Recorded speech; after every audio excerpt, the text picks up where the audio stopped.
উদ্যোক্তাদের জীবনটাতে এসে নতুন কিছু আনবো, যাতে আমাদের যেই কালচারটা আছে সেটাও রিপ্রেজেন্ট করা হয়। আমরা যে জিনিসগুলো হয়তো মার্কেটে খুঁজেও পেতাম না, সেটা আমরা ওনাদের কাছ থেকে সহজে পাচ্ছি। দুর্গাপূজার আগ মুহূর্তে শরৎ এসএমই মেলায় নিজেদের তৈরি বাহারি পোশাক ও নজরকাড়া গহনা নিয়ে হাজির হয়েছেন ৭২ জন ক্ষুদ্র ও মাঝারি উদ্যোক্তা, যারা ক্রেতার রুচিকে গুরুত্ব দিয়ে পোশাকে দিয়েছেন ইতিহাস ঐতিহ্যের ছোঁয়া আর অলংকারে এনেছে নতুনত্ব। উদ্যোক্তাদের জীবনটাতে এসে নতুন কিছু আনবো, যাতে আমাদের যেই কালচারটা আছে সেটাও রিপ্রেজেন্ট করা হয়। যারা উদ্যোক্তা তাদের তো তেমন একটা শোরুম করার চান্স হয় না, এইটার ইনভেস্টমেন্টটা অনেক বেশি থাকে।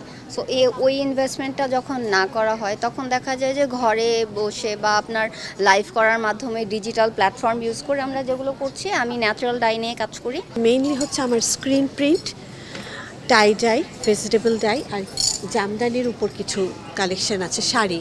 রাজধানীর ধানমন্ডিতে মাইডাস সেন্টারে বৃহস্পতিবার শুরু হওয়া ৩ দিন ব্যাপী এই মেলায় মিলছে প্রসাধনী পণ্য।